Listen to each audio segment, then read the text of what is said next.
Bienvenue sur Trace ta route, le podcast des choix audacieux.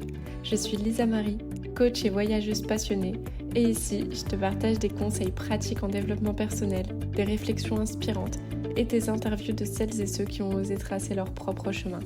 Alors installe-toi confortablement et c'est parti!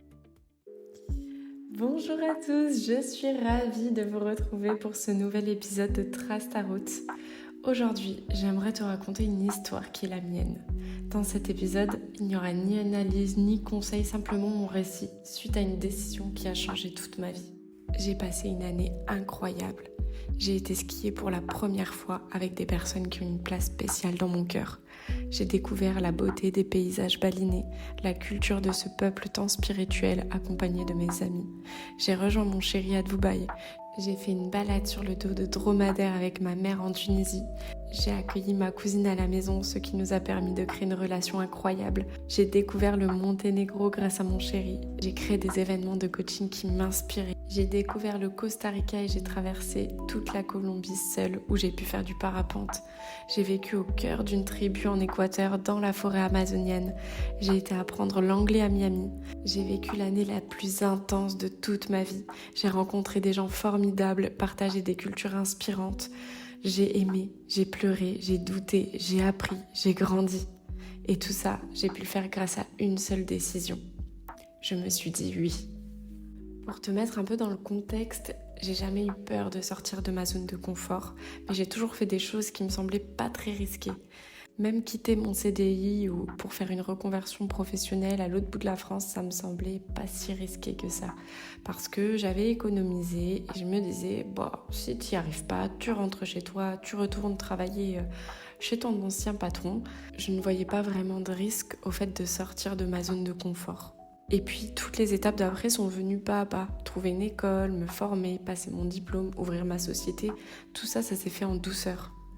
En revanche, le voyage, ça a toujours pris une place énorme dans ma tête. C'est un rêve que j'ai depuis que je suis ado et qui, chaque jour, a été repoussé au lendemain pour X ou Y raison. Derrière ces raisons se cachait tout un tas de choses. Je ne me sentais pas forcément légitime de voyager.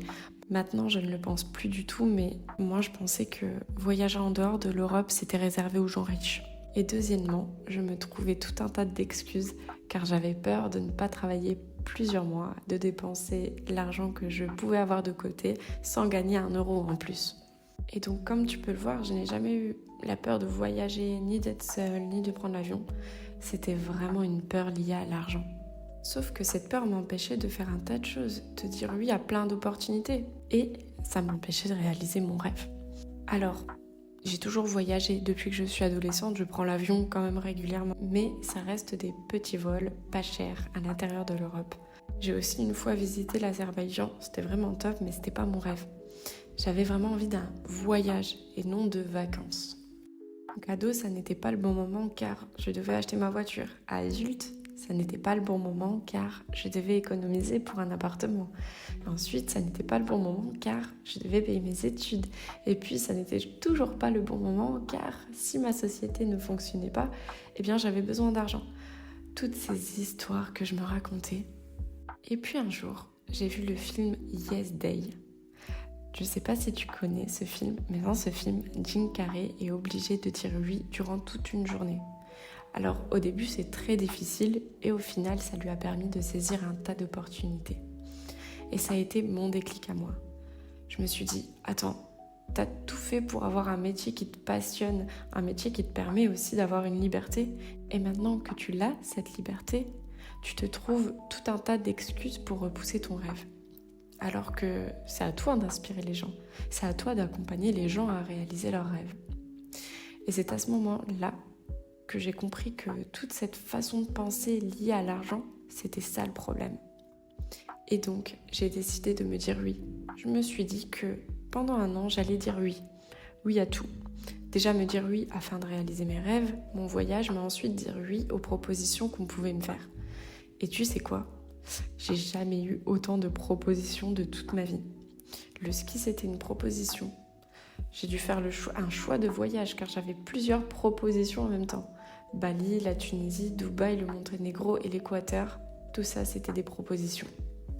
ma petite cousine m'a proposé de faire son stage à Cannes et donc de venir vivre chez moi. Normalement, un mois, j'aurais refusé, car à cette époque, je vivais dans un studio. Et en plus de ça, j'aime bien ma solitude. Donc j'appréhendais beaucoup, mais j'ai dit oui. Et tu sais quoi, ça fait partie des plus beaux oui de l'année. Déjà, ça s'est super bien passé. Et en plus de ça, on a un lien super fort maintenant. On a appris à se connaître, à vivre ensemble, à être vulnérables l'une envers l'autre.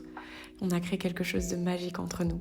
Durant cette année, j'ai l'impression d'avoir compris la vie. Alors, je dis pas que vivre, c'est voyager tout le temps. Chacun fait ce qu'il veut, chacun a ses propres rêves. D'ailleurs, aujourd'hui, je vis pleinement en cherchant plus une routine. Et j'ai plus vraiment envie de sortir de Cannes. Pourtant, je vis toujours pleinement. Je dis seulement que malgré les contraintes de la vie ou les peurs, c'est important de se dire oui. On passe 3/4, voire toute notre vie à être dans le faire. Parce qu'il faut faire les courses, il faut aller au travail, il faut faire des économies, il faut faire des études. Mais attends, fais une pause, priorise-toi. Va chercher au fond de toi ce qui t'empêche d'être pleinement épanoui. Le truc qui fait du bruit dans ta tête depuis toujours. Tu sais, les trucs où tu te dis « je serai heureuse quand j'aurai fait ça ». Et demande-toi, qu'est-ce qui t'empêche de le réaliser aujourd'hui? Si j'ai compris une chose, c'est que lorsqu'on se dit « je serai heureuse lorsque j'aurai fait ça », c'est qu'on préfère écouter ses peurs et prioriser un tas d'autres choses avant son rêve. Tu sais, depuis l'année passée, j'ai un poids en moins. Même si j'accomplissais des choses dans ma vie, je me sentais constamment vide, constamment en échec. J'avais l'impression que je comprenais pas vraiment le sens de la vie. Et lorsque j'ai réalisé mon rêve, c'est là que j'ai compris le sens de la vie. Même s'il y a des choses qui, malheureusement, on doit faire. Le truc, ça n'existe plus. Donc oui, on doit travailler pour gagner de l'argent. Autant avoir un travail qui nous plaît, c'est sûr.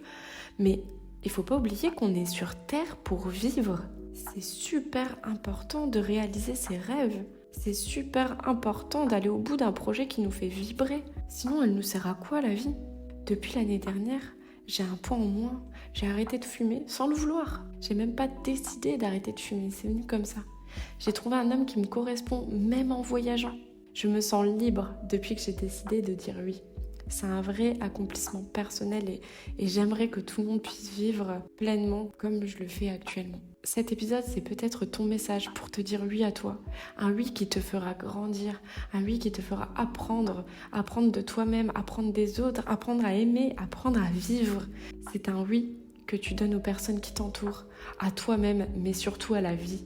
Alors dis-moi, à quoi tu vas dire oui aujourd'hui? Merci d'avoir écouté cet épisode de Trace ta route.